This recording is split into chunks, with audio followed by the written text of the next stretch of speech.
दिल्ली आया था कारोबार करने के लिए, छोटा केमिकल का टाइम केमिकल आदमी है। उसके बाद 2 साल उसको आप सही है, ऐसा नहीं है जैसे अच्छी आदत है, इसलिए हम एक ही जगह पर एक जगह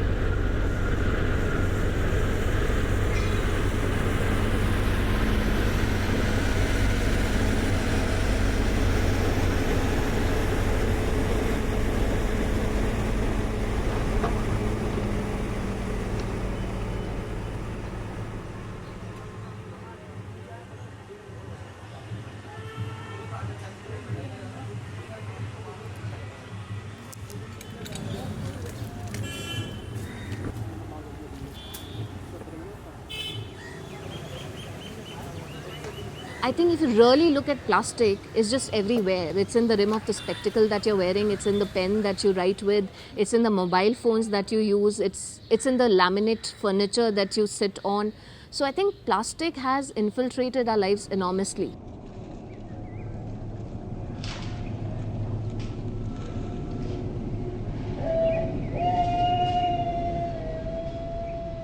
मेरा नाम विजय है, जिला बिजनौर यूपी से रहने वाला हूँ। मैं 12 साल की उम्र में आया था सर, और कबाड़े का काम करता हूँ जब से, सफदरजंग के एरिया में।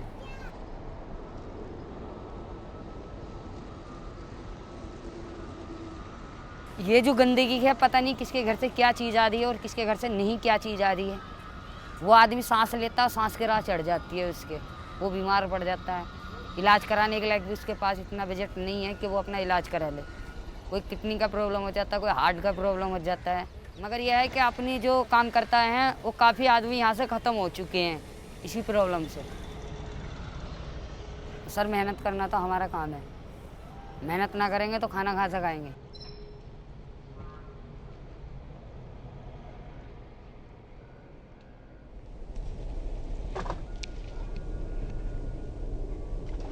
The backbone of recycling in India is actually the informal sector. In Delhi alone, we have more than 150,000 people who are just informally working in waste. They are almost invisible for us because they are doing a menial task which none of us are ready to do. All the paper, the plastic, the food waste, the sanitary napkins, the diapers, biomedical waste, broken injections. It's the waste picker who comes and picks this up, and he's the one who's going to put his hand into all the soil napkins and sharps and injections and electronic waste, batteries which could burst in your face. All of this is being handled by a man with his bare hands.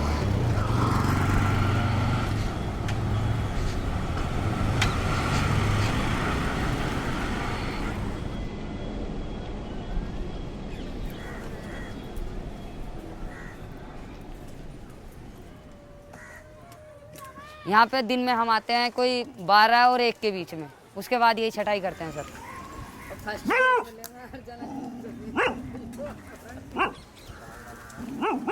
इन्हीं plastic, file अलग और जी रद्दी paper, ये सारे अलग अलग करते हैं हम।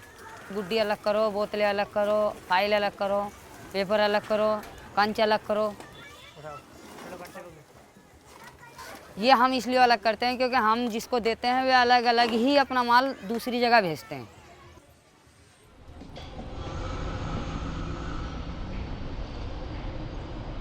दिल्ली आया था कारोबार करने के लिए, छोटा मजदूर आदमी है, अपना गुजारा करते हैं, जीवन पालन करने के लिए आया दिल्ली। ये तो कस्टमर आते हैं, घर घर से लाते हैं अपने अपने और बेचते हैं, हम बेच देते हैं, डेली लेते हैं, डेली बेचते हैं।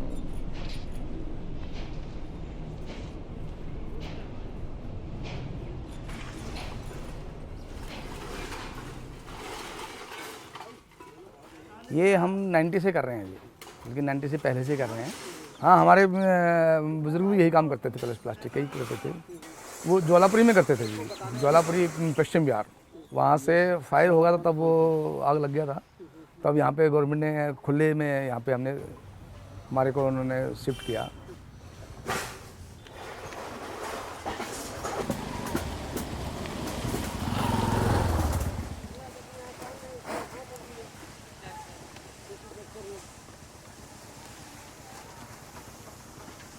जैसे हमारा पेट बोतल का काम है, मिनिमम जो पेट बोतल होती है, पेप्सी, कोक की, सोडा की यही बोतल होती हैं।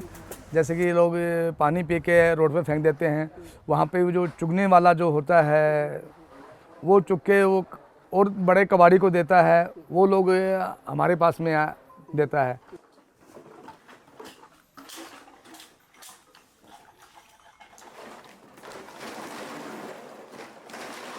ये माल छाड़ते हैं, इसका कलर बनाते हैं, इसका अलग अलग लगाते हैं बोरा, तो अलग अलग कलर बनाते हैं। ऐसे ही एक दूसरे को देख कर सीखा।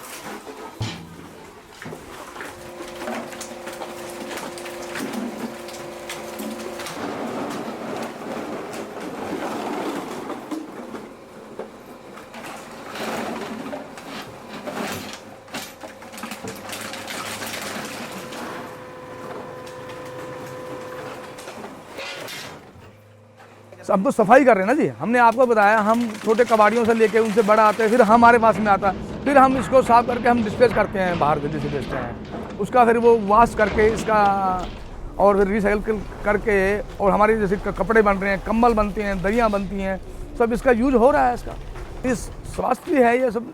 ऐसा तो नहीं है कि हम लोग कचरा फैला रहे हैं, ऐसा कुछ भी नहीं है। Especially in the urban centers, but also not only in the urban centers, in other places as well. There's a fast change in the kinds of materials, kinds of packaging which are being sold and which people are using. Almost 50% to 70% of the total plastic production in India is single-use plastic. That means it turns into packaging, and we produce about 15 million tons of plastics every year. But a lot of that goes directly into waste. Some of it goes into landfill, but a lot of it also goes into some kind of recycling, which generally recycling should be a good thing, but the recycling here could be quite problematic as well. The best way to understand how plastic is recycled in India is to go to a recycling unit, what's called a recycling factory, and they are strewn across the big cities, also in smaller places. The point is that these units survive at very low cost. Whole cost structure is very small. That means if they invest in better machines and meet better environmental standards, they cannot afford to do it.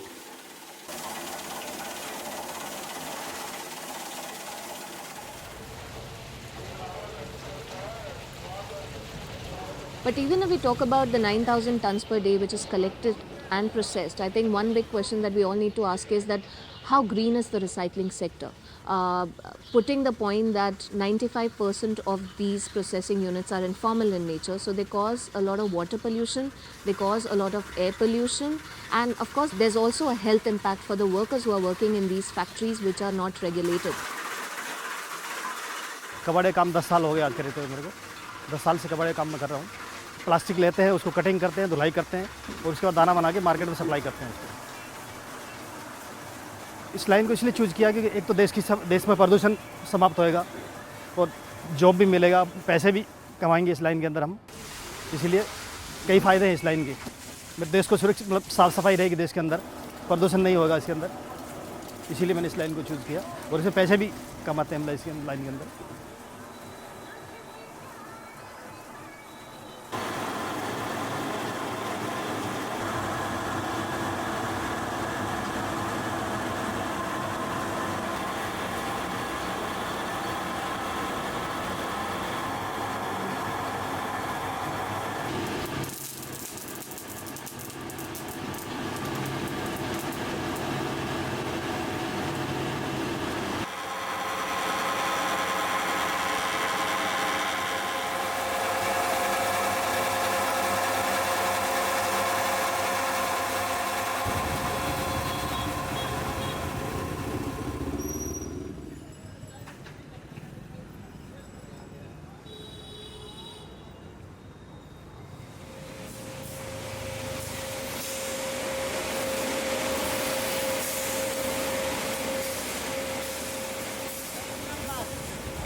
Rajasthan से लेकर हर जगह से आ रहे हैं मजदूर। 3 तारीख को मजदूर रैली, 3 तारीख को आप लोग तो दिल्ली में रहते हैं और अपने अधिकारों के लिए आदमी कहाँ नहीं जाते हैं दिल्ली के लिए। रामलीला मैदान पे इकट्ठा होकर मार्च करेगा।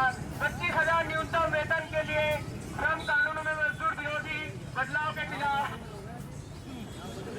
यूनियन बनाने का अधिकार के लिए। So we talk a lot about recycling, but I think we really have to understand that waste management is not recycling an infinite number of times. Waste management is also waste reduction.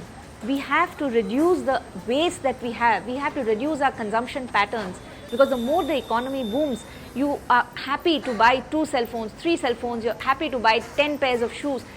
You cannot recycle all of it. Despite all the legislations, all the laws, all the good consumer behavior, less than 9% is being recycled. Simultaneously, new investments, almost $200 billion of investments happening in the next 20 years because of shale oil and fracking oil into new plastic production. But the fact is we have no policy to support and make recycling a bankable project.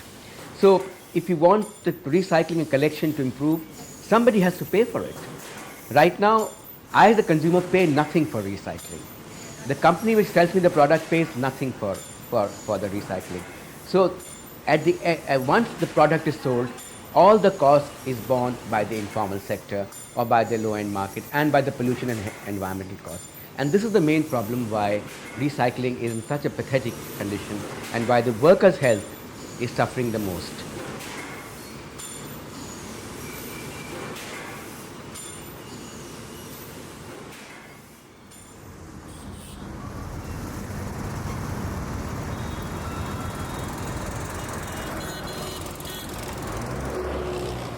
हमें खूब लगता है कि हम प्रदूषण ही कम कर रहे हैं। अगर ये कूड़ा घर में जमा होएगा किसी के भी घर में, तो वहाँ पे बदबू फैलती है और हम उस बदबू को लेके आते हैं, उसको कूड़े में मतलब डस्टबिन में ट्रांसफ़र करते हैं। वहाँ से वो दूसरी जगह जाके ट्रांसफ़र होता है, वहाँ आगे जाके वो कुछ और बनाते हैं, उसका खाद बनाते हैं, बिजली बनती है, सभी काम होते हैं उससे। Even the Supreme Court says so much waste outside our homes. And the first gut reaction of any municipality, guided by the international consultants who sell technology, saying we'll give you a machine which will fix the problem. And mostly, what is a machine? It's a fancy burner, what they call controlled burning. Now, this is what is another name for incineration. It's just a misnomer for a very expensive machine to do a job which should not be done by those machines in the first place. From the incineration you get ashes, and these ashes are dumped on a garbage site, and they're extremely toxic because you have not, all the toxic things that were there in your waste has now gone to your ash. Why is our government so bent on using a waste to energy plant? We should be focusing on people, we should be focusing on recyclability, on sustainable choices, on decentralized. So I would think all of this is already there in our rules and policies. Why do we go against our rules and policies? There have been an extremely well-read academics and non-profits and bureaucrats who've made the rules. All it requires is implementation.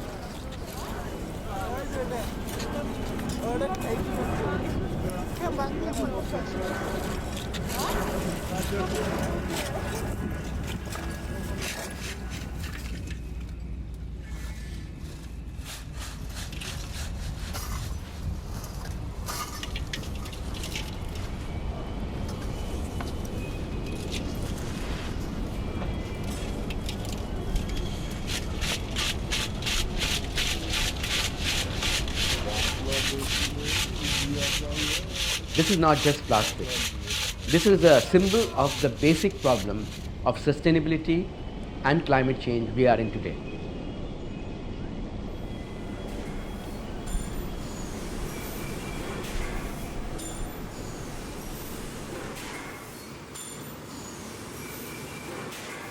हाँ, इसमें अच्छा कमाई है, मगर मैं अपने बच्चों को नहीं लगाऊंगा इस काम में। मैं अपने बच्चों को पढ़ा रहा हूँ, मेरे बच्चे पढ़ेंगे, अच्छी वो नौकरी करेंगे पढ़ने के बाद।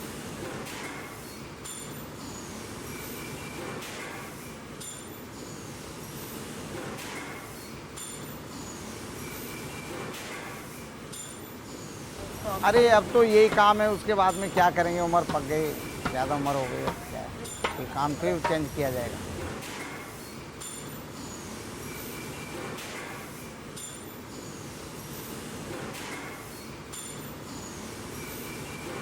प्लास्टिक आएगी, छटेगी, जाएगी, जब ये इतने दुनिया खारी कमा रही है। अगर बंद हो जाएगी तो कितने बच्चे परेशान होंगे, कितने दुनिया है जो भूखी मरेगी।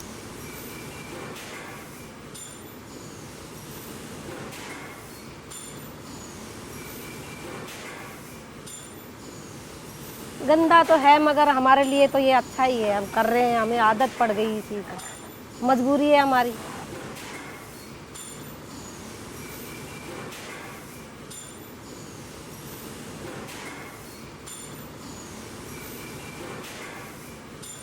ये काम देखो हमें तो बहुत अच्छा लगता है, गंदे काम से हमें अपना इज्जत बचाने चाहो तो ये काम अच्छे लगते हैं। अब क्या सोचूं, पढ़ने भी तो नहीं आते जो हम सोचे।